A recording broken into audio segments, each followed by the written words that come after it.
¿Cuánto le dan la gloria a Dios?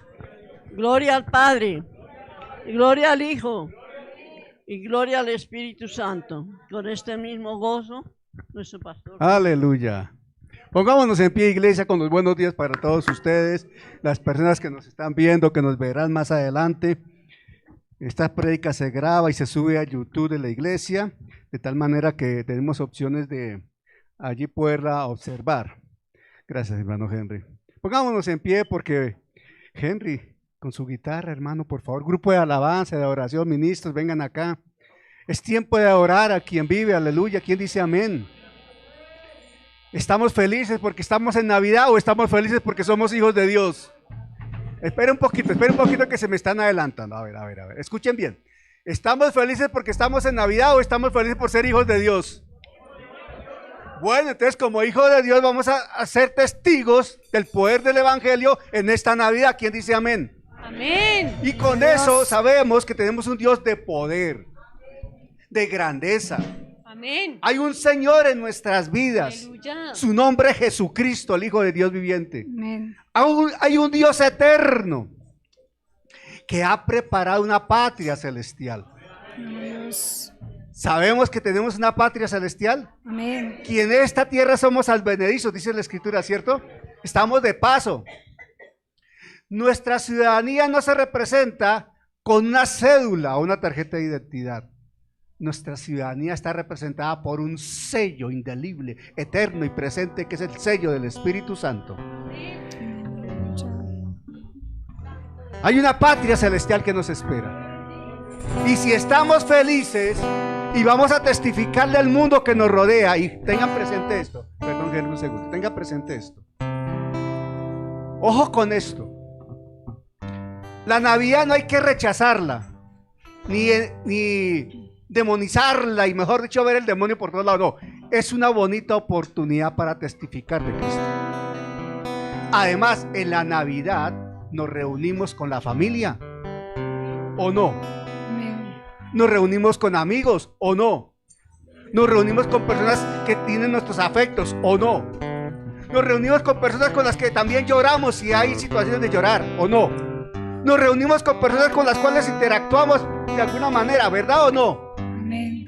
Pero la mayoría de esas personas no conocen a Cristo como lo conocemos nosotros. Gloria al Señor. Amén. Entonces somos nosotros esa carta que van a leer. Dios les envía una carta a estas personas en esta Navidad. Esa carta eres tú, soy yo. ¿Qué van a leer allí? He ahí el detalle, como decía Cantinflas. Deben leer que somos personas transformadas por el poder del Evangelio. Como que no están convencidos. Deben leer que somos personas transformadas por el poder del Evangelio. Amén, gloria a Dios. Esa gente que nos rodea por lo regular nos conoce desde pequeños, de años, ¿o no? Nos conocen de años. Ellos sí que pueden testificar si hemos sido transformados o no. Pues alabanza, que en esta Navidad estas personas puedan confirmar que realmente en nosotros el poder del Evangelio ha obrado y nos ha transformado. Amén, aleluya. Y que nosotros podemos testificarles a ellos que estamos de paso en esta tierra y vamos para una eternidad con Cristo. Y tenemos una patria celestial. Aleluya. Aleluya. Hay una patria que Cristo ofrece y quiere darnos la potestad. Aleluya. Hay una patria que Cristo ofrece y quiere darnos la potestad. Pero sin fe no podemos tenerla, pero sin fe no podemos llegar, pero sin fe no sin fe no podemos llegar. Allí cantaremos con paz en las manos, allí cantaremos por la eternidad. Allí cantaremos con paz en las manos, allí cantaremos por la eternidad. ¡Aleluya! Allí cantaremos con gozo al eterno, allí cantaremos por la eternidad. Allí cantaremos con gozo al eterno, allí cantaremos por la eternidad. ¡Gloria al Señor! Hay una patria que Cristo ofrece y quiere darnos por heredad. Hay una patria que Cristo ofrece y quiere darnos por heredad. Gloria a tu nombre, Señor. Pero sin fe no podemos tenerla, pero sin fe no podemos llegar. Pero sin fe no podemos tenerla, pero sin fe no podemos llegar. Allí cantaremos con palmas en las manos, allí cantaremos por la eternidad. Allí cantaremos con palmas en las manos, allí cantaremos por la eternidad. Allí cantaremos con gozo al eterno, allí cantaremos por la eternidad. Allí cantaremos con gozo al eterno, allí cantaremos por la eternidad. Allí cantaremos con gozo al eterno, allí cantaremos por la eternidad. Allí cantaremos con gozo al eterno, allí cantaremos por la eternidad. Ayúdanos, Rey. Amén, gloria al Señor. Gloria al Eterno. A ver, Bendito es Él. a ver. El aplauso no corresponde con lo que acabamos de decir en el preámbulo de la alabanza, y menos con lo que hemos cantado. Perdónenme, pero ese aplauso, Muy triste. si es para mí, ok, perfecto. Pero si es para el Señor, hermano, mal. Porque si con tu aplauso tú estás reconociendo que hay un Dios que te transformó, ¿de qué transformación estás hablando? Aleluya. Poderoso. Ponte de pie y aplaude a quien vive. Haz cuenta que está el Señor aquí mirándote, y de hecho está aquí mirándote. El Espíritu Santo está presente. Aplaude a quien vive y hace presencia en tu corazón. Aplaude a Él, al soberano. Que los instrumentos alaben a quien vive, que la guitarra alabe a quien vive, que los instrumentos reconozcan al único Dios soberano y eterno. Aleluya. Es a Él el tributo de alabanza, de oración. Es para Él tu tributo, tu reconocimiento y tu humillación. Aleluya. Es para Él, solo para Él, para Él, para Él, para Él. Quien fue a la cruz por ti, por ti. Aleluya. Eres tú, Señor. Es una dimensión superior. Es una dimensión diferente. Es una vivencia especial la de hoy, porque Cristo hace presencia y el Espíritu Santo se pasea por este lugar. ¿Y por qué Cristo es garante de una patria celestial? Alabado Dios. ¿Por qué Cristo es garante de una patria celestial? Porque Cristo es el Señor. Amén. ¿Verdad, Henry? Aleluya. Cristo es el Señor. Amén. Y vamos a interpretar ese himno, porque Cristo Gloria es a tu Dios. Señor. ¿Quién dice amén? Amén, amén. No los escucho convencidos. Cristo es tu Aleluya. Señor. Gloria a Dios. ¿Dónde está el amén? Amén. Cristo es tu Señor. Amén. Atención. Aleluya. Atención, iglesia. Poderoso Rey, aleluya. Las palabras tienen poder. Recuerda que los demonios le dicen a Cristo Señor, y ante Él tiemblan. Aleluya. Tú le dices al Señor, Señor, hay por cumplir, o le dices Señor con reverencia, dándole honor y dignidad. ¿Cómo le dices Señor a Él?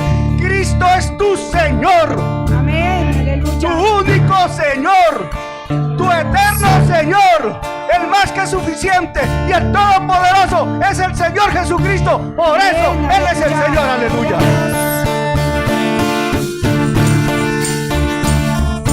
Cristo es mi Señor, no me da temor proclamarle al mundo entero de su gran poder. En mi vida permitir que Él se deje ver. Cristo es mi Señor, no me da temor. Demostraré con mis acciones que Él puede reinar en la vida de cualquiera que se quiera entregar. Jesucristo, no me detendré de doblar mi rodilla y mi ser ante tu majestad.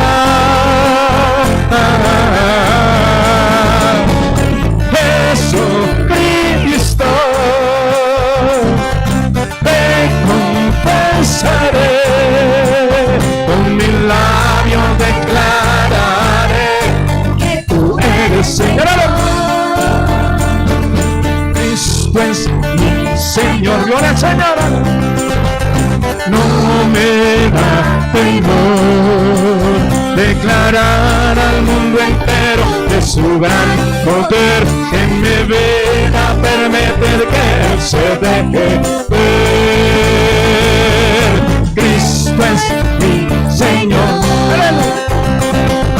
no me da temor.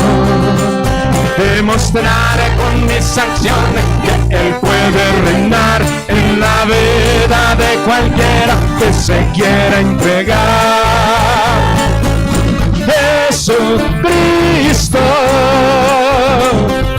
no me detendré de doblar mi rodilla y mi ser ante tu majestad.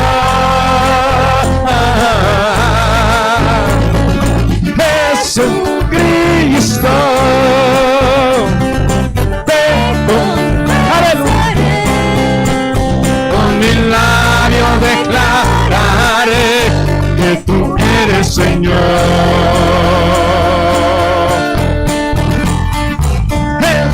Jesucristo,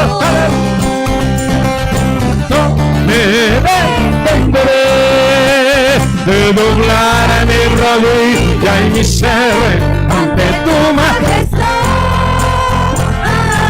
Aleluya. Jesucristo, te confesaré, con mi labio declararé que tú eres Señor.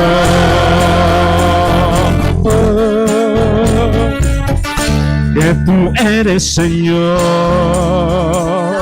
Jesús.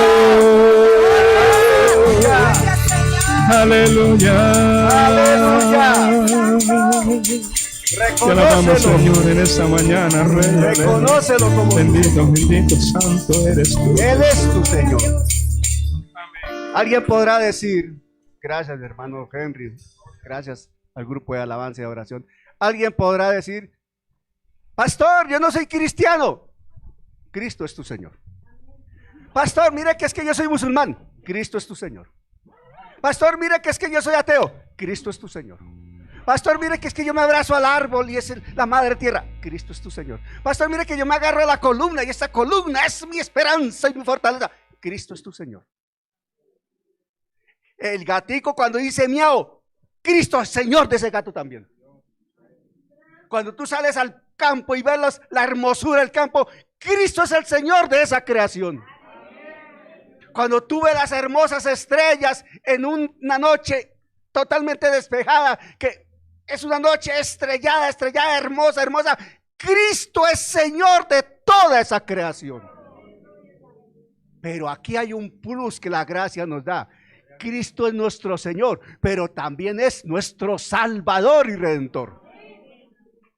Cristo es Señor de todos, pero de nosotros es Señor, Salvador, Redentor, hermano, Padre, Dios, etcétera. Él es todo para nosotros.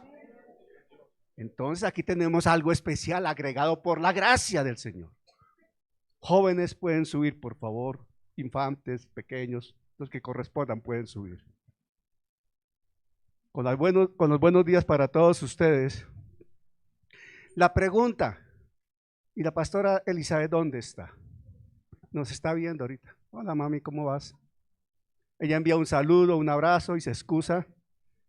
Está atendiendo otra vez una reunión del conjunto, una asamblea extraordinaria del conjunto. Y el caso es que si hoy no se supera lo que se debe, si hoy no se soluciona lo que se debe solucionar, el martes hay otra asamblea virtual. Entonces ella se quedó así, por fin logran llegar a un acuerdo y es para el presupuesto del otro año. Eso es fundamental para el funcionamiento del conjunto. Pero bueno, aquí estamos. Vamos a Romanos capítulo 1, por favor. Romanos capítulo 1. Nos ponemos en pie. Vamos a leer Romanos capítulo 1, versos 16-17 y leemos en el nombre del Padre, del Hijo y del Espíritu Santo. Dice la Escritura en Romanos capítulo 1, versos 16-17. Quiero preguntar si me escuchan bien atrás. ¿Se escucha bien? ¿O está un poquito bajito? Me parece que está un poco bajito.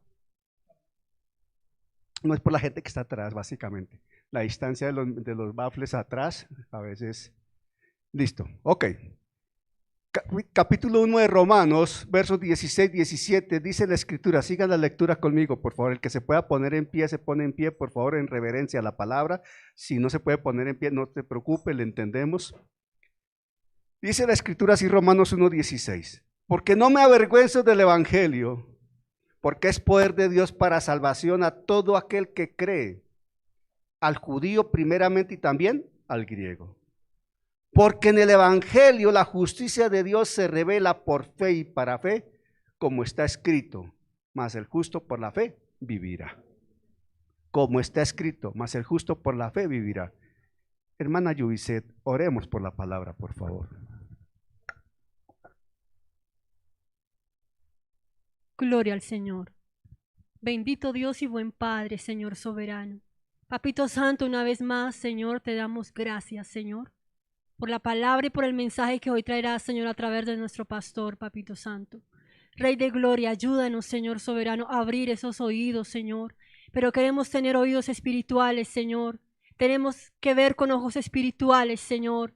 Papito Santo, en esta mañana, Rey de gloria, desechamos toda preocupación, Señor, toda distracción, Señor, todo lo que quiera venir a robar, Señor, tu palabra que quedará sembrada en nuestros corazones, Señor. Rey de gloria, seas tú en tu buena voluntad, por tu gracia, Señor, usando a nuestro pastor como mensajero, Señor, de lo que tú quieres, Señor, hablarnos hoy, Padre. Sabemos que tú nos hablas conforme a la necesidad del corazón, Señor, y que tu voluntad es buena, agradable y perfecta para nuestra vida, Señor. Papito Santo, gracias por tu palabra. Usa hoy nuestro pastor, Señor, en el nombre victorioso de Jesús. Te hemos orado. Amén. Amén. Siéntese, por favor.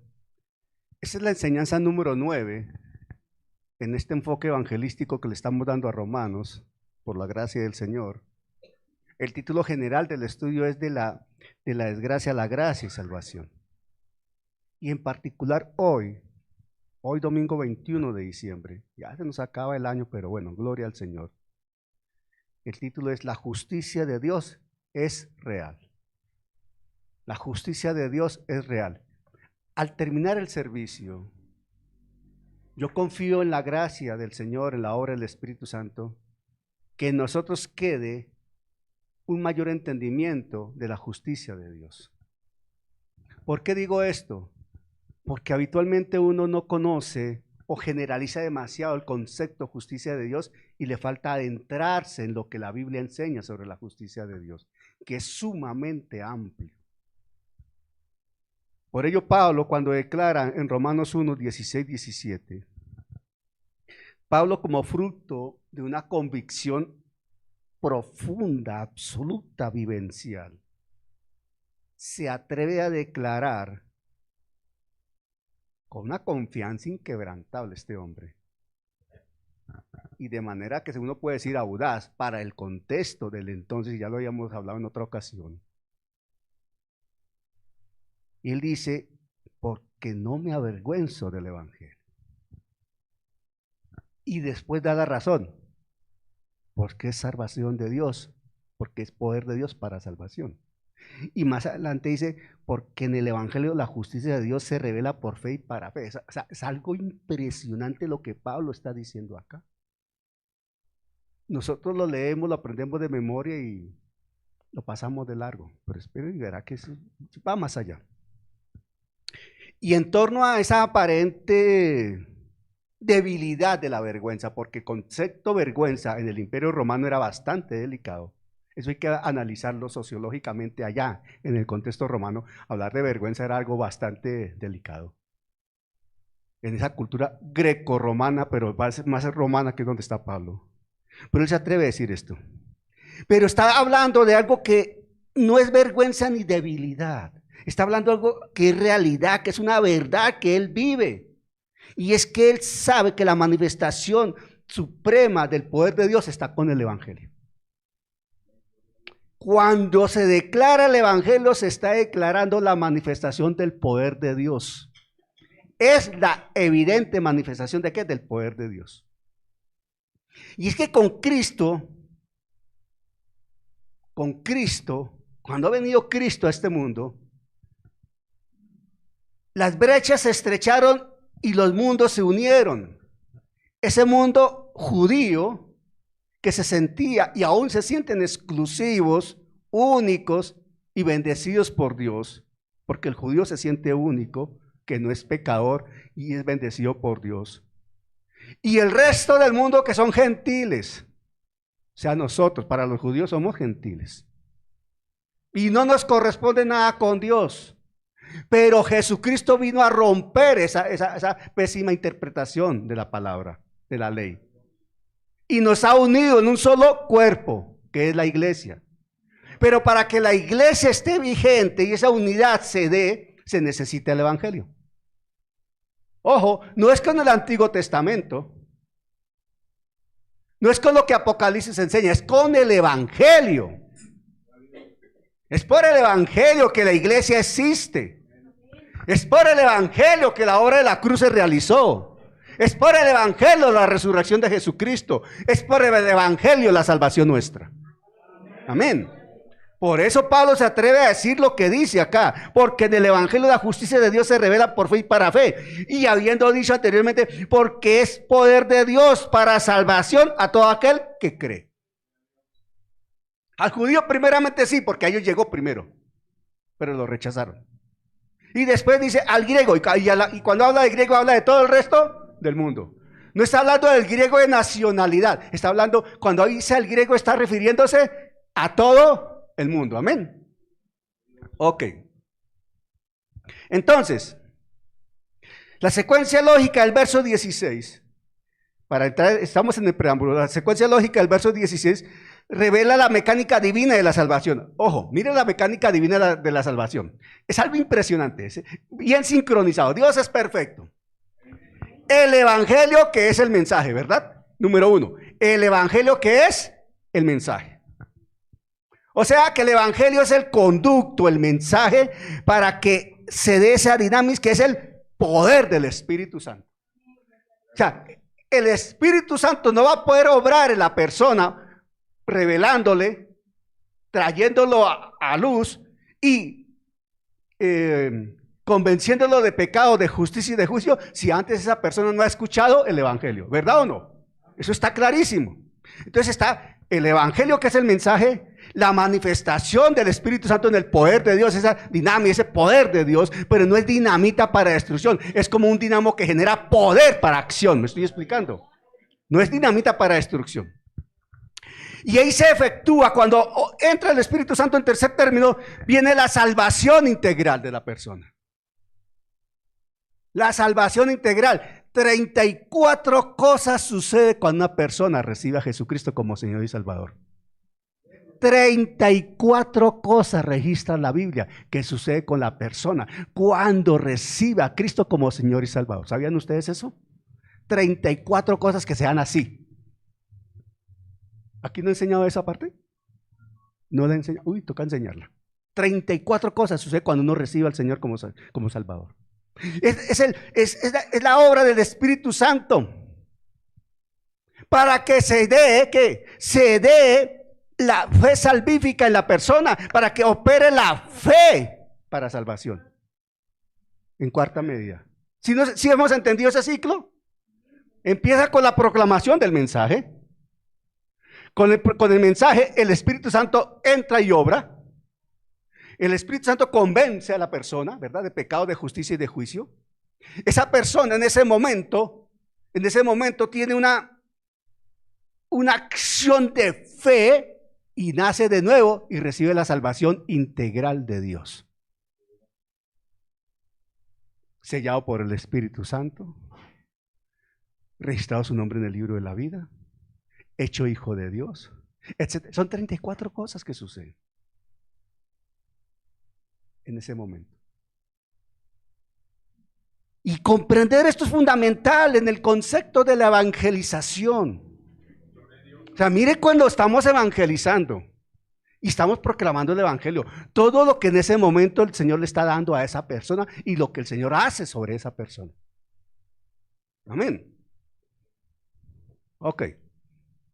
Entonces, la responsabilidad del creyente es proclamar fielmente ¿qué? El mensaje. Uno solo.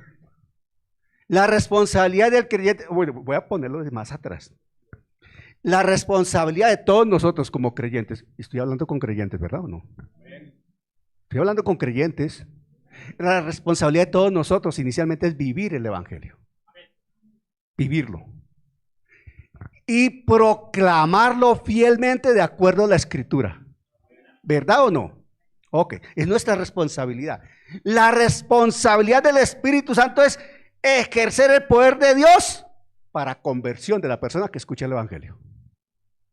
Pero la responsabilidad de la persona que escucha el evangelio es tomar una decisión. ¿Lo acepta o lo rechaza? ¿Lo acepta o lo rechaza? Porque no se puede quedar neutro. Alguien dirá, no, yo me quedo quieto ahorita. Igual lo está rechazando entonces.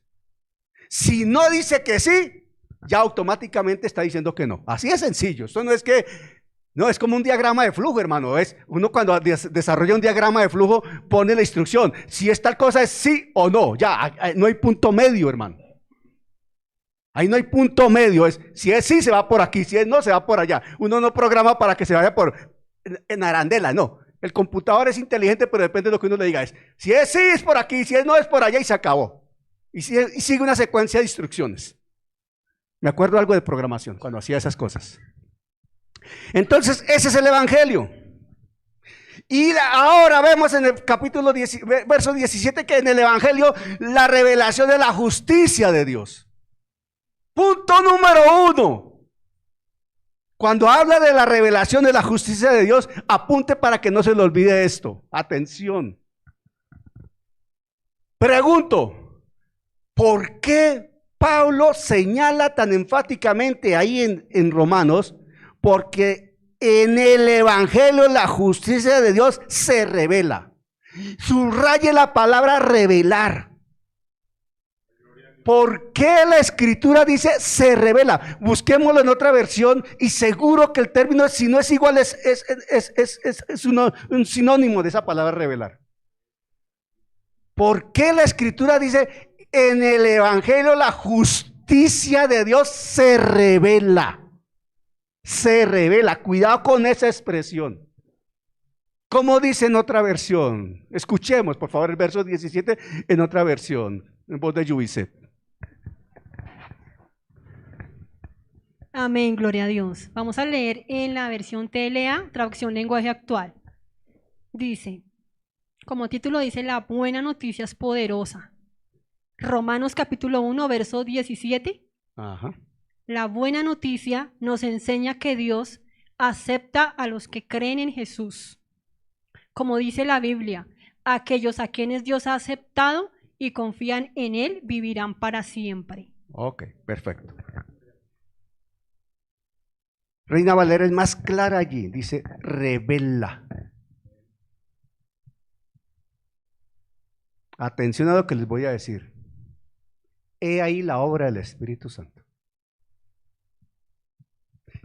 El Evangelio nosotros no lo recibiríamos en lo que pretende el mensaje si el Espíritu Santo no lo revela.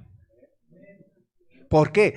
Porque nosotros estamos en una incapacidad absoluta, una incompetencia total para buscar la revelación del Evangelio. Nosotros, el hombre como hombre caído, perdido, muerto en delitos y pecados, y cuando habla de muerto en delitos y pecados, está hablando de una muerte espiritual. Ojo con esto, la condición del hombre sin Cristo es una muerte espiritual, ¿verdad o no? ¿Lo entendemos? Esa es la condición, ese es el estado del hombre sin Cristo como Señor y Salvador, muerto espiritualmente. En consecuencia, como está muerto espiritualmente, no tiene cómo acceder al poder revelador de la palabra. No tiene cómo, porque está muerto espiritualmente. De ahí que cuando se escucha el Evangelio, es el Espíritu Santo quien revela el Evangelio. Trae luz y revelación a la persona que lo escucha, y algo pasa en esa persona que uno no logra explicarse, porque seguro, yo mismo, a mí me sucede, seguro de seguro que si hacemos el ejercicio, nosotros no podemos explicar qué pasó en nosotros cuando recibimos a Cristo como Señor y Salvador. ¿Qué fue lo que nos condujo? Nosotros no podemos racionalizar eso, no podemos decir, ah, sí, es que yo vi esto. No, es que yo escuché aquello. No, es que hay algo que nosotros no podemos explicar, y es la obra del Espíritu Santo convenciéndonos de pecado, de justicia y de juicio. Nosotros no tenemos cómo explicarlo, porque nosotros no fuimos a buscarlo a Él. Ningún hombre puede decir que está buscando a Dios para salvación. Está mintiendo si dice eso, porque es Dios quien viene y busca al hombre con la revelación del Evangelio. Por eso la obra de la cruz. Entonces el punto número 1 es claro. Es el Espíritu Santo quien revela la justicia de Dios. El hombre no tiene cómo buscar la justicia de Dios. El hombre es objeto de la justicia de Dios. Recibe la justicia de Dios como castigo. Porque la palabra dice que la paga del pecado es muerte. Pero la dádiva de Dios es vida. Y para que esa dádiva de Dios como vida se realice, necesariamente debe intervenir el Espíritu Santo, revelando el poder del Evangelio, revelando la justicia de Dios para salvación. ¿Me estoy explicando o está enredada la cosa? Creo que esto es claro. Y esto debe ser muy claro para nosotros como creyentes. Muy, pero muy claro, hermano. Entonces, Pablo está explicando por qué el Evangelio es poder de Dios para salvación. Porque en él la justicia de Dios se revela. Esto es muy sensible en el mundo espiritual. Noble y teológicamente profundo. La justicia de Dios es revelada porque el hombre no tiene cómo descubrirla. El hombre no tiene cómo descubrir la justicia de Dios. No tiene. El hombre descubre el agua tibia. El hombre inventa la rueda. El hombre descubre muchas cosas porque Dios se lo permite descubrir. Pero la justicia de Dios la revela Dios, no la descubre el hombre. Esto es grandioso. Porque en el Evangelio la justicia de Dios se revela. Y ahí está el corazón de toda la epístola a los romanos. Dios es el que viene a buscar lo que se ha perdido. ¿Dice o no dice la Escritura eso? Que Él vino a buscar lo que se había perdido. Ese término, la justicia de Dios, posee una dimensión especial. Aquí la justicia de Dios hay que verla en dos contextos. Normalmente, uno entiende, y a mí me sucedía eso, por eso es importante estudiar, iglesia. Al comienzo yo entendía que la justicia de Dios era la condenación. No, claro, si uno se rebeló contra Dios y no lo aceptó, pues no quedaba ¿qué? Condenado, ¿verdad? Y sí, es verdad, la justicia de Dios de orden penal. Pues como se rebeló contra Dios, ¿cuál es la consecuencia del pecado? La muerte. ¿Y cuál es la muerte? Pues la condenación. Miércoles. Y hay hoy día gente que todavía se queda ahí. Pero es que la justicia de Dios también es salvación. ¿Cómo así? Vamos para allá. Vamos para allá. Justicia como atributo de Dios. Entonces la justicia es un atributo de Dios. Esa justicia perfecta de Dios. Es un atributo de Dios. Amén. En primer lugar se refiere a la rectitud, santidad y justicia que son inherentes al carácter de Dios. Dios es absolutamente justo. Mire el Salmo 119, 142, mire lo que dice el Salmo 119, 142. Mire lo que dice el Salmo 119, 142. Hablándole al Señor, el salmista dice, tu justicia es justicia eterna y tu ley la verdad. Tu justicia es justicia ¿qué? Eterna, porque Él es eterno. Es uno de los atributos incomunicables de Dios en el contexto de eternidad. Rectitud, santidad y justicia inherentes al carácter de Dios. Es un estándar absoluto de perfección, de orden moral. Perfección moral de parte de Dios. Y, atención a esto, esa perfección moral que habla la justicia de Dios es el referente contra el cual Dios nos mide. Atención, los hombres nos medimos con referencia a otros hombres. Los hombres suele uno medirse con referencia a otro hombre. Por eso los estándares de ética, de principios y de valores cambian. ¿Sabían ustedes que los criminales tienen ética? Criminal, pero la tienen. Los mafiosos tienen valores mafiosos, pero lo tienen. Los criminales tienen principios, sí los tienen. Por ejemplo, no se delatan entre ellos. En las mafias allá se mueren, pero no se delatan. Esos son principios, valores, criterios de ética de ellos. Los políticos tienen sus criterios, sus políticas, sus principios. Y como algún político decía un día, si es necesario yo cambio mis principios. ¿De qué principios? ¿Cuáles son sus principios? Y los puede cambiar. Porque se entiende que los principios no se cambian. Si son principios de tu vida, tú no los cambias. Tú no te puedes ir moldeando de acuerdo a... O sea, nosotros no tenemos principios de orden camaleón. ¿Me estoy explicando? Y uno entonces se pone como referencia a una persona. Vamos más lejos todavía.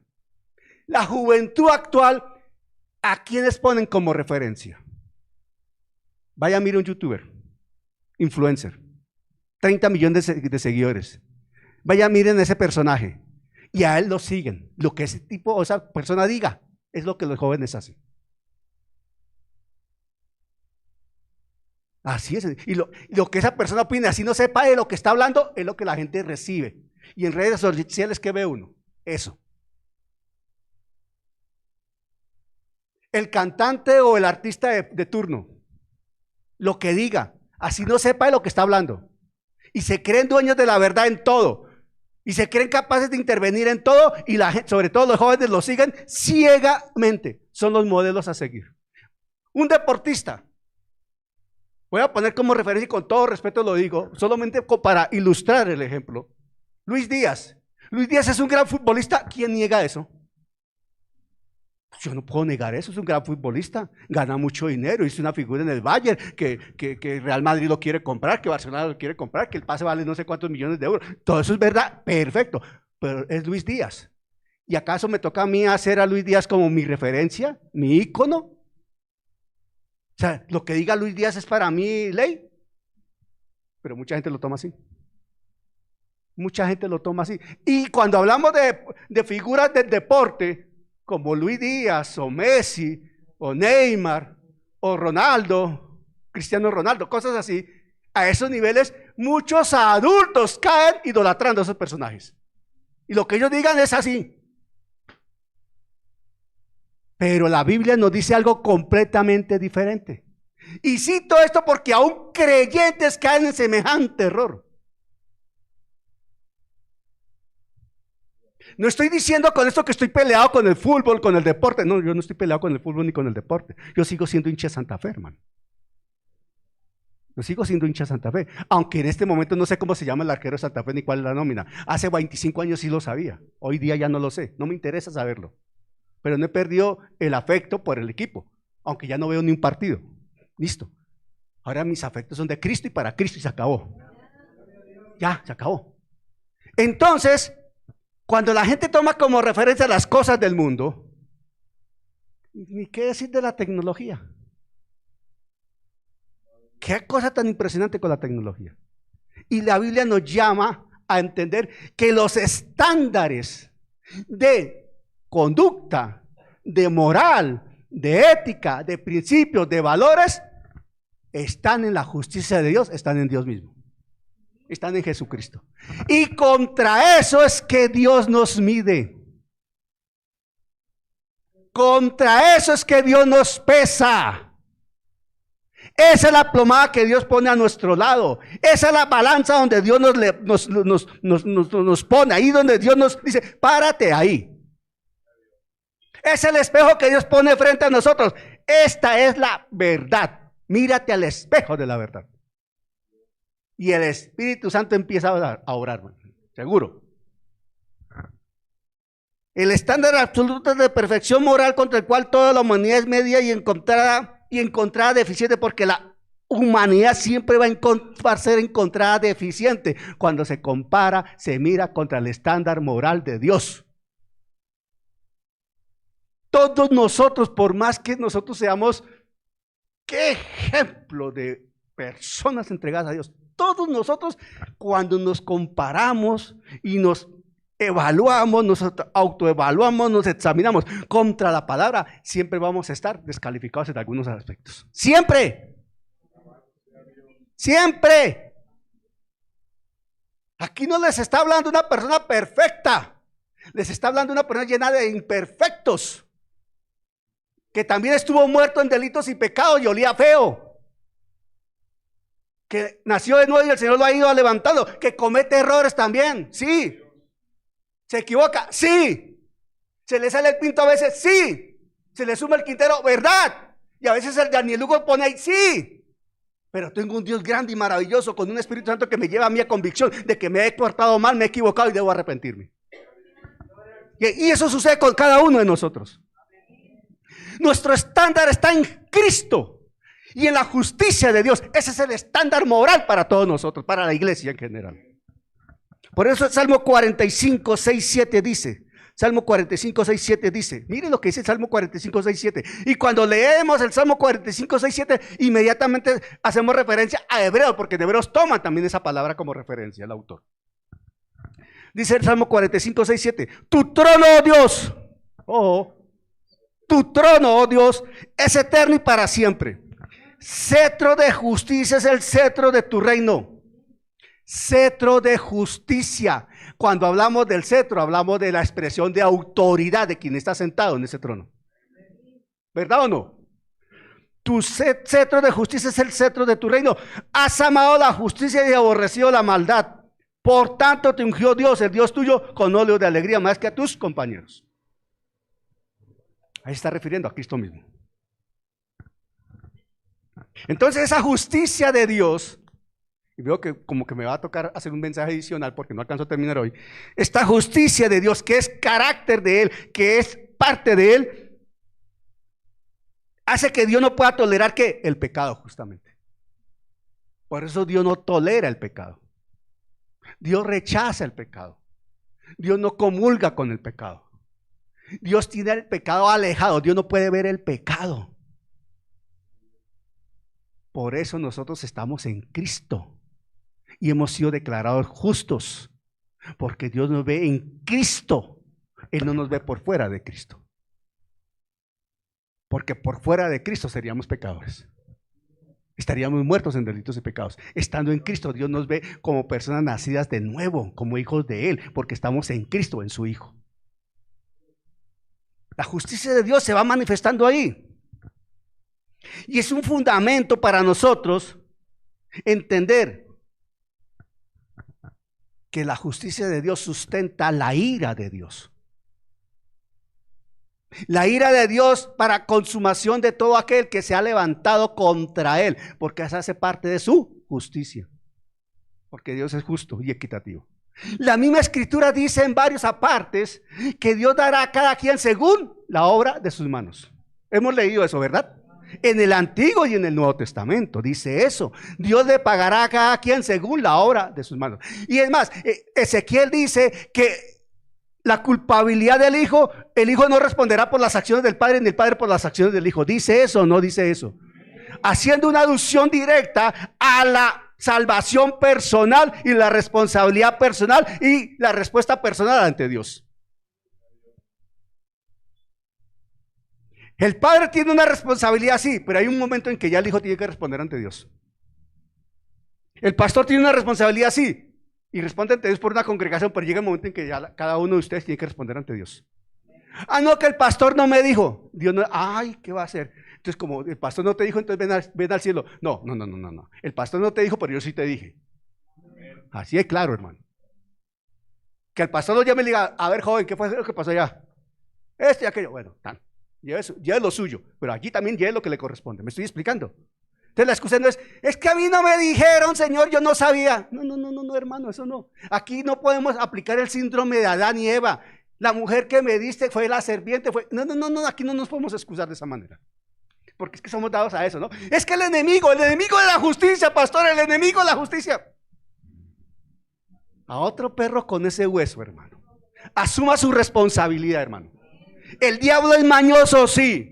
El diablo aprovecha todas las oportunidades, pero es que la oportunidad la genera usted, hermano. Si usted es desobediente, si usted no hace lo que Dios le manda, pues claro que le da toda la oportunidad al enemigo. Pero si usted es obediente y hace lo que Dios le manda, el enemigo no lo va a poder ni mirar, hermano. ¿No entiende eso? O yo estoy leyendo otra Biblia diferente, hermano. Pues que yo leo una Biblia diferente. No, es que sencillamente quien está en Cristo está perfecto en Cristo y obedece a Cristo, y el diablo no lo puede ni mirar, hermano. Así de sencillo, está bajo nuestros pies. Esa es la autoridad del creyente. Hay gente que levanta al diablo al nivel de sus ojos. ¿Cómo así? Me explico. Al diablo se le mira hacia abajo y aquí no puede pasar del piso porque está sometido bajo la autoridad del cuerpo de Cristo, de la cabeza que es Cristo, y yo hago parte de ese cuerpo. O sea que está sometido bajo mi autoridad, allá bajo mis pies. La lógica, la cabeza, el cuerpo, los pies, está debajo de la cabeza, entonces está debajo mío porque yo hago parte del cuerpo. ¿Sí o no? Entonces, porque hay gente que levanta al diablo, venga al diablo, hablemos, hermano, pórtate bien, mira, hermano, que no sé qué, voy a orar para que Dios te salve. Hermano, ¿cuál es tu autoridad en Cristo? ¿Cuál es tu posición en Cristo? ¿De qué justicia estás hablando, hermano? La justicia de Dios se revela entendiendo que Dios castiga al culpable. Pero Dios también tiene misericordia del inocente que ha creído en Él. Entonces, la justicia de Dios es una noticia aterradora para el pecador. Sí, señor. La justicia, hablar de la justicia de Dios es aterrador para el pecador. Por eso en muchas congregaciones no quieren que se hable de pecado. Sí, en muchas congregaciones no admiten que se hable de pecado, tan claro como eso. Muchos pastores no predican de la justicia de Dios, del pecado, de las consecuencias del pecado, por estar bien con la grey. Es que se va.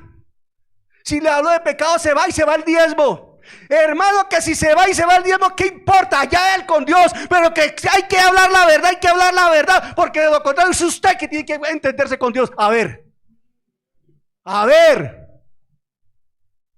Cuando se predica, sea pastor o no sea, pero cuando se predica, el que predica tiene una responsabilidad de predicar la verdad, porque a Dios le debe dar respuestas y ante Dios debe presentarse a asumir las consecuencias de lo que predicó.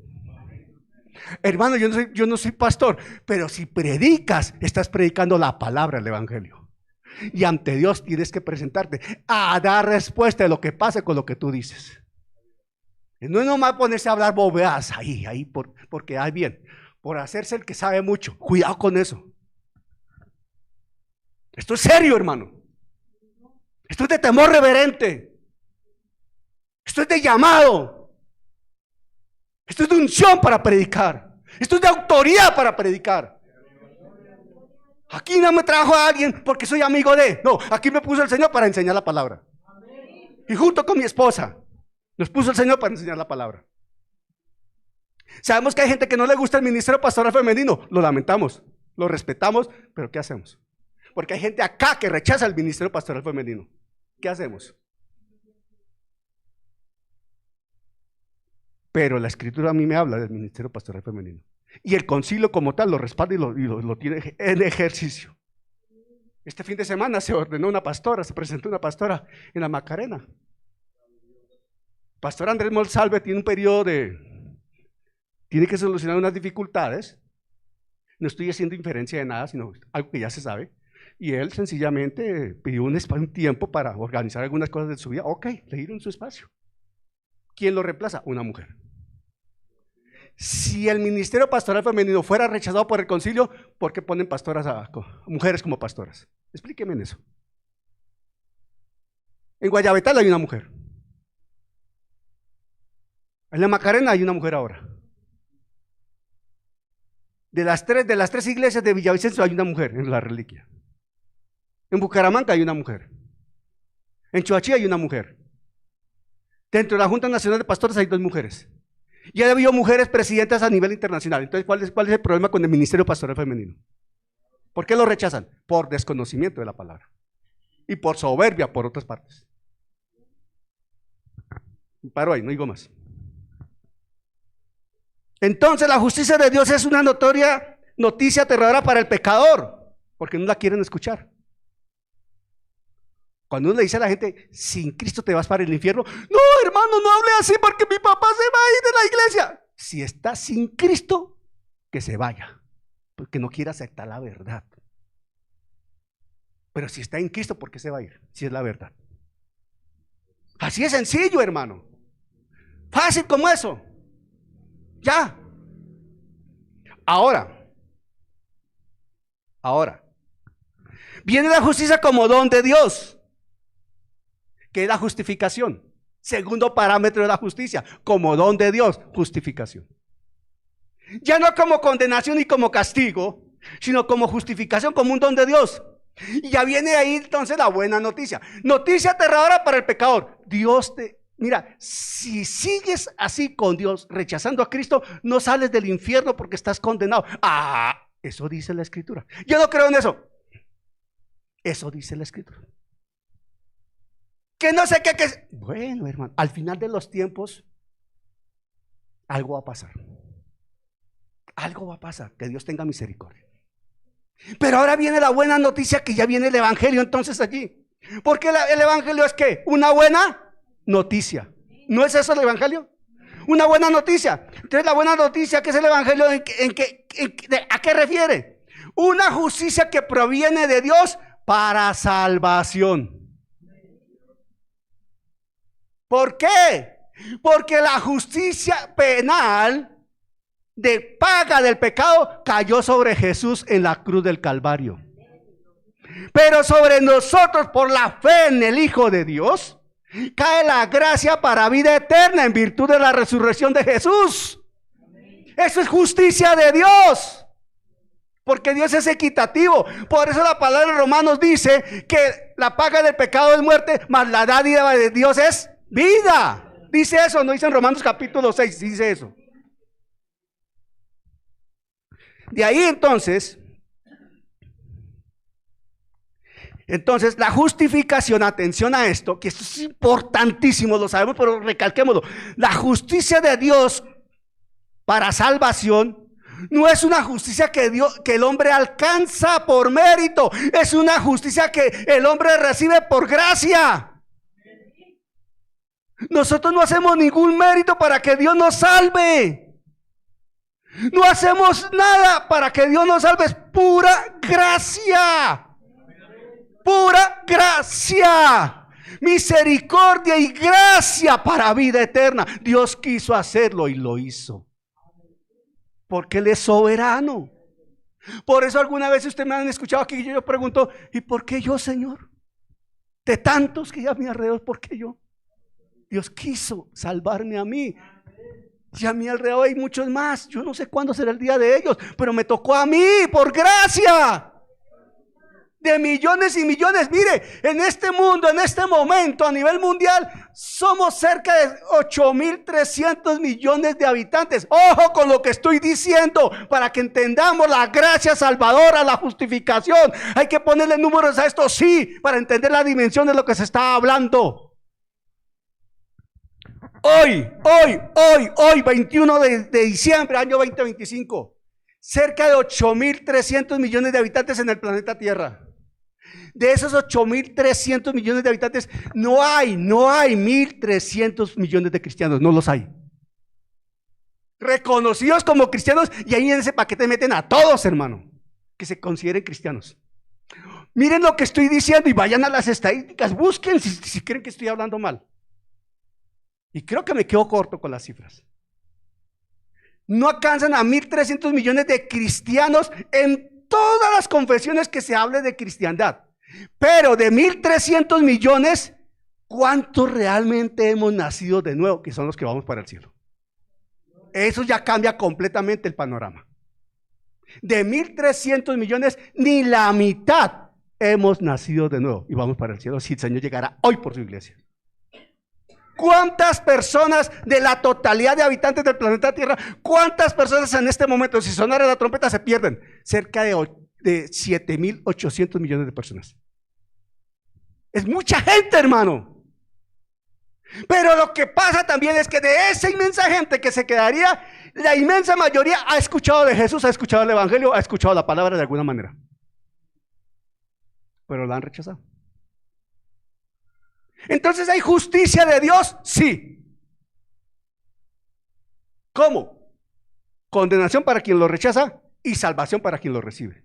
Dios da la oportunidad para salvación o no. Mire lo que dice Isaías 51, 5 al 6. Voy terminando con esto. Estamos hablando de una justicia legal de Dios. Dios es el juez supremo, ¿verdad? Él es juez supremo. Y Él en su Hijo puso el peso del pecado y sobre su Hijo hizo justicia penal por la desobediencia del hombre, ¿verdad o no? Pero con la obra de Jesús y la resurrección de Jesús vino la justificación para los que creen en Él. Los que confiesan su nombre, los que aceptan su obra. Por eso Isaías 51, 5, 6, búscalo, Yuise, por favor. Isaías 51, 5, 6 dice así. Mire lo que dice. Cerca está mi justicia. Sigan con que estamos ahí en Isaías 51, 5, 6. Sí, miren con lo que dice. Cercana está mi justicia. Ha salido mi salvación y mis brazos juzgarán a los pueblos. A mí esperarán los de la costa y en mi brazo ponen su esperanza. Alzad a los cielos vuestros ojos y mirad abajo a la tierra. Porque los cielos serán deshechos como humo y la tierra se envejecerá como ropa de vestir. Y de la misma manera perecerán sus moradores. Pero mi salvación será para siempre, mi justicia no perecerá. Pero mi salvación será para siempre. Claramente, aquí está diciendo Isaías, la salvación no se pierde. ¿Necesitabas un versículo que te lo dijera tan claro? Ahí lo tienes.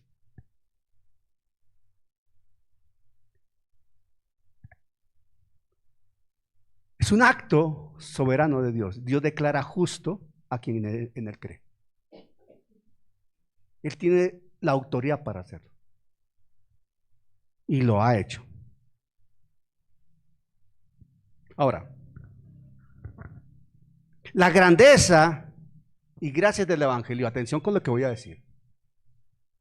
La grandeza y gracias del Evangelio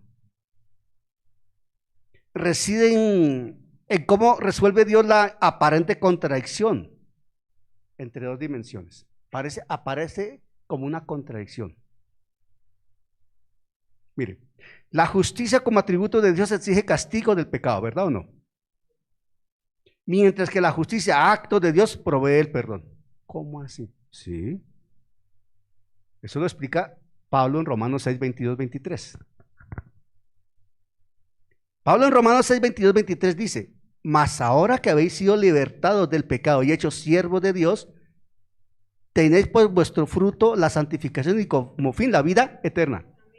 ¿Por qué esto? Porque la paga del pecado es muerte, mas la dádiva de Dios es vida eterna en Cristo Jesús, Señor nuestro. ¿Verdad?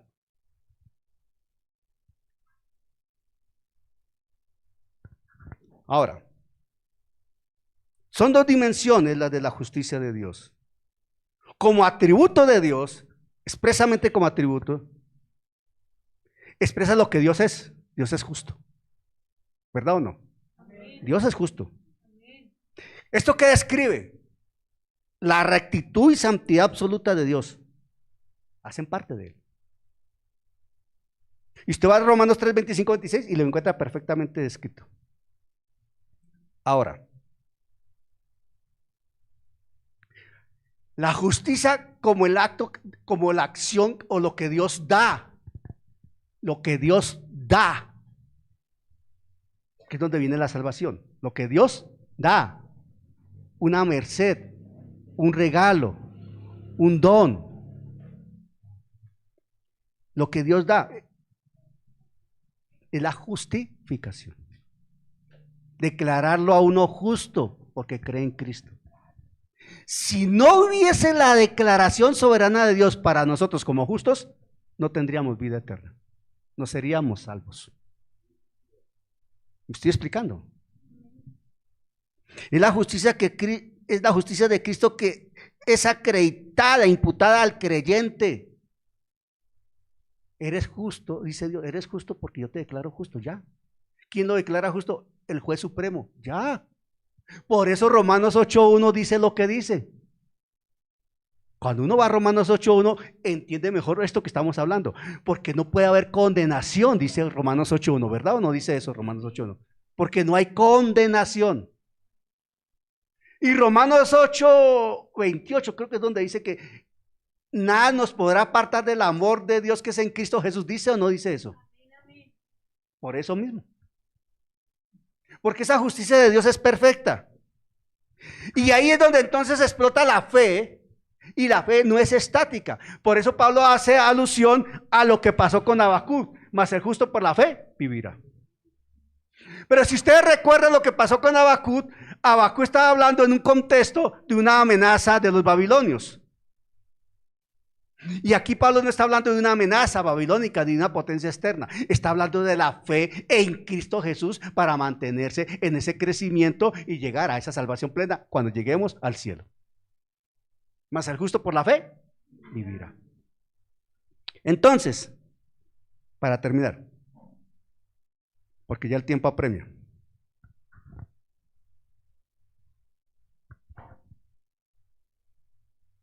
Porque ya la fe es necesaria entenderla.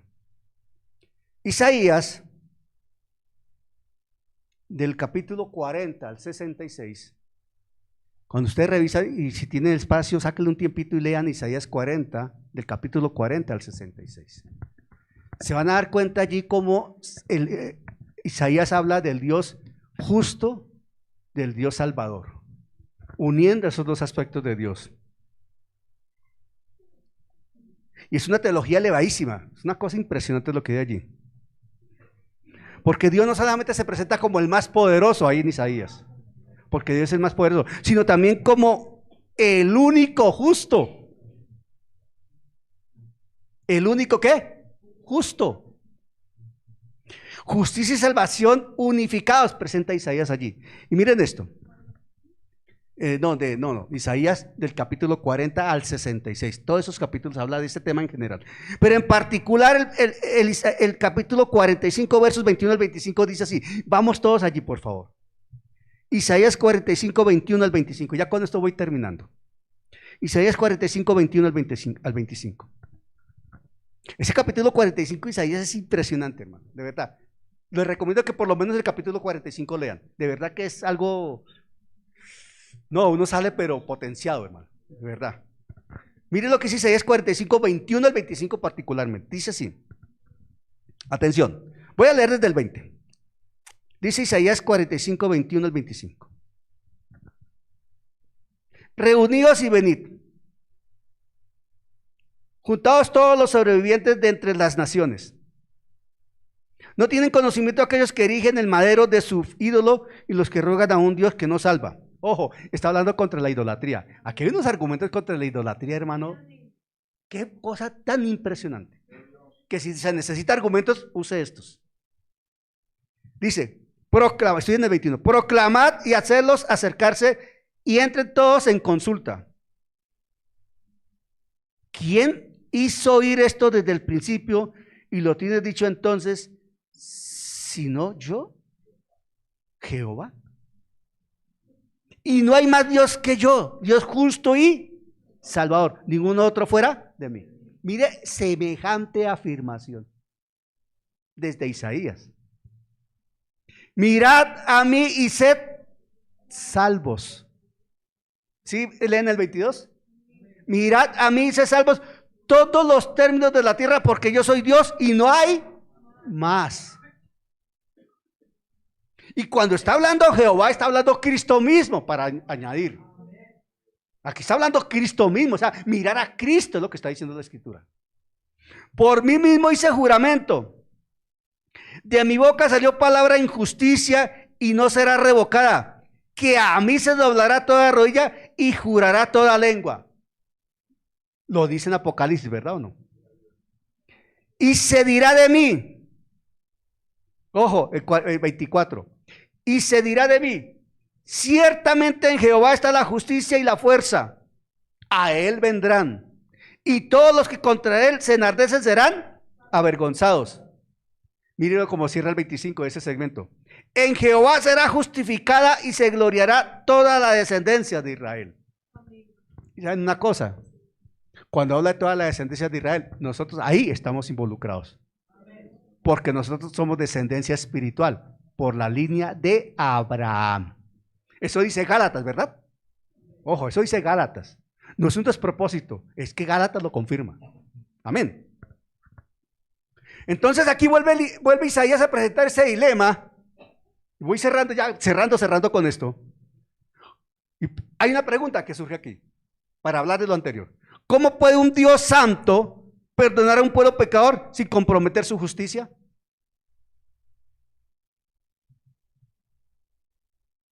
¿Qué leímos en Jueces? Que reiteradamente sucedía lo mismo, ¿cierto? Y esto se amplía. ¿Cómo puede un Dios santo perdonar a un pueblo, a un humano, a un hombre pecador sin comprometer su justicia? Ahí estamos nosotros involucrados. Ahora, la respuesta de Isaías, y que se extiende por todo el Nuevo Testamento, es que su justicia es el vehículo de su salvación, justamente. No exclusiva para condenar, sino para salvar. Es un don de Dios. Él no salva a pesar de ser justo. Él no salva a pesar de ser justo, sino que salva porque es justo, justamente. Salva porque es justo y ha proveído por su propio brazo de poder la redención necesaria en Jesucristo y la obra de la cruz.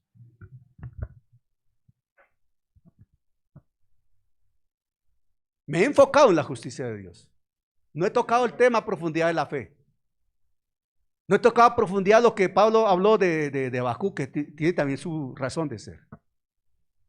Me ha conducido el Señor a enfatizar en la justicia, y eso es un grosso repaso de lo que es la justicia de Dios. Tengo más de 120 páginas que he recopilado en los últimos días sobre la justicia de Dios.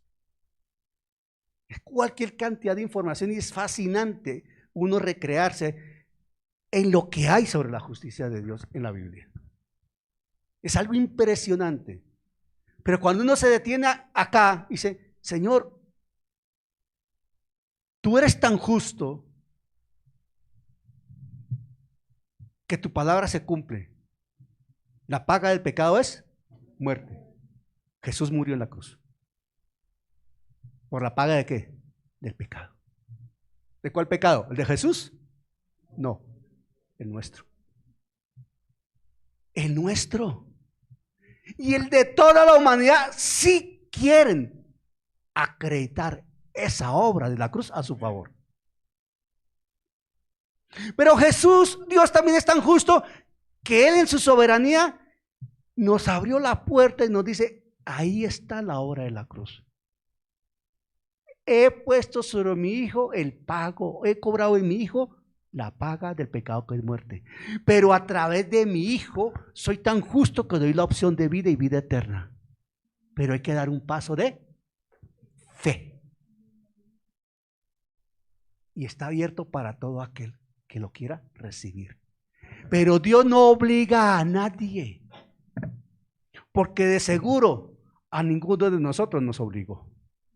Pero sí nos presentó la oportunidad. Y su gracia nos convenció de esa oportunidad. Aunque nosotros éramos soberanos de decir, no, no quiero ir. Por lo menos yo rechacé varias veces la invitación a esta iglesia. Acá. El pastor Oscar me invitó varias veces acá. Y yo lo rechacé. Y un día me tocó, por allá en otro lado. Pero hubo un día en que me encontré con Cristo, por su gracia y su amor. Y es lo mejor que me ha podido suceder. Es lo mejor que me ha podido suceder. Haber recibido ese evangelio y haber sido objeto de la obra del Espíritu Santo que me convenció de pecado, de justicia y de juicio. Todos nosotros necesitamos el evangelio. Necesitamos vivir ese evangelio. Y si por alguna razón nos hemos alejado de esa comunión con Dios, necesitamos reconciliarnos con Dios porque Dios no nos cierra la puerta. Alguien podría decir, pastor, es que la blasfemia contra el Espíritu Santo no se perdona. Es verdad, la blasfemia contra el Espíritu Santo no se perdona. Pero es que si eres creyente nacido de nuevo, tú no puedes blasfemar. No es posible. Pero si no soy creyente y he blasfemado, Pablo mismo dijo que había blasfemado por ignorancia. ¿O no dice eso la Escritura? Por ignorancia, en desconocimiento. Blasfema al que conoce plenamente la palabra y ha sido testigo del poder de Dios, pero no nacido de nuevo. ¿Me estoy explicando? Es diferente. Pero los que estamos aquí necesitamos estar bien con Dios y nos debemos poner en pie en este momento, por favor. Para entender que solo con el evangelio, con la revelación de la justicia de Dios por medio del evangelio, con la gracia de Dios manifestándose a través del Espíritu Santo, es que nos reconciliamos con Jesús. Entender que la puerta Dios no la cierra. Aún tenemos tiempo. ¿Por qué tenemos tiempo? Porque estamos aquí escuchando. El que esté aquí escuchando tiene tiempo todavía. El que esté viendo la transmisión tiene tiempo todavía. Y si alguien escucha dentro de 10, 20, 30, 100, 200, 300 años la grabación, es porque tiene tiempo todavía. ¿Tiempo de qué? De reconocer a Jesucristo no solo como Señor, porque Jesucristo es Señor, así no lo quiere aceptar. Es de reconocer a Jesucristo como Salvador único y suficiente. De recibir la justicia de Dios como don para salvación. Para ser declarado justo y ser añadido a la familia de Dios que es su cuerpo, la iglesia. Y entonces ser aceptado como hijo de Dios con todas las prerrogativas que esto le otorga a uno. Vamos a orar. Porque sé que hay personas que necesitan reconciliarse con el Señor. Yo no conozco la vida de cada uno de ustedes, no la conozco, pero Dios sí la conoce. Y Dios sabe qué paso hemos dado cada uno. Dios sabe qué hemos pensado cada uno. Dios sabe qué anhelamos cada uno. Dios sabe en qué hemos creído cada uno. Dios sabe qué concepto tenemos cada uno. Dios sabe cuál es la relación de cada uno con Él. Dios sabe cómo estamos con Cristo como Señor y como Salvador. Dios sabe qué representa el Evangelio para nosotros, qué representa la Escritura para nosotros. Dios lo sabe. A Él no le podemos mentir. Tal vez le podemos mentir al cónyuge, tal vez le podemos mentir al hermano aquí en la iglesia, al familiar, al amigo, al quien sea, pero a Dios no. Y Él está viendo lo más profundo de nuestro corazón, de nuestro hombre interior, recordando que el Señor conoce cada palabra nuestra antes de que salga de nuestra boca, recordando que el Señor sabe el número de cabellos de nuestra cabeza, recordando que el Señor, dice la Escritura, que mi embrión vieron sus ojos. Él nos vio, nos formó en el vientre de nuestra madre. Él lo sabe todo de nosotros, recordando que antes de la fundación del mundo Él nos llamó, nos apartó para la gracia de su nombre. ¿Qué podemos ocultarle al Señor? ¿Qué le podemos ocultar a Dios si Él lo sabe todo, hermano, hermana? Ora conmigo. Padre, en el nombre de Jesús, en esta mañana no me queda sino decirte gracias por tu palabra. Reconozco a Jesucristo, el Hijo del Dios viviente, como único y suficiente Salvador. Vuelvo a ti, Señor, mis ojos, mi corazón, todo mi ser. Señor, no por mis méritos o habilidades de ninguna manera, por tu gracia y por tu favor estoy aquí. Y ahora te miro a ti, Señor Jesucristo, y te confieso como Señor y Salvador de mi vida. Haz de mí, Padre Santo, la persona que tú has planeado que yo sea. Haz de mí, Señor, lo que tú quieres y has establecido que sea. Obra en mi vida con tu Santo Espíritu. Forma el carácter de Cristo en mí. Gracias por perdonar todas mis faltas, errores. Todo aquello que te ha ofendido de parte mía, Señor, tú lo conoces. Me acojo a tu perdón, recibo tu perdón, me deleito en tu perdón. En esta mañana descanso en tu gracia, en tu favor, en tu amor, Señor. Recibo tu Santo Espíritu que viene a mí abrazándome. Gracias por los dones, la unción que me da, la presencia que me otorgas tuya en mí, y por hacerme tu Santo Espíritu un templo suyo para alabanza y gracia de tu nombre, Señor. En esta mañana reposo en ti, Padre Santo, en Cristo, Señor nuestro, y en tu Santo Espíritu. Reposo en Cristo, mi Señor, mi Salvador, mi Redentor. Reposo en el único Dios grande y maravilloso, en el Dios único y verdadero. Reposo en la gracia de tu Espíritu. Reposo en el Dios que todo lo sabe y todo lo puede. Nada te puedo ocultar, oh Dios eterno, Padre bueno. Nada te puedo ocultar. Todo lo sabes de mí. Gracias por obrar en mi vida conforme a tu voluntad. Gracias por tenerme, Señor, en tu lista para salvación eterna. Gracias por haberme permitido venir a esta casa a escuchar tu preciosa voz, porque no he escuchado a un hombre, he escuchado tu voz, oh Dios. He escuchado a tu palabra y la hago mía en el nombre de Jesús. Gracias, Padre, en Cristo Jesús, Señor nuestro. Amén, amén, amén.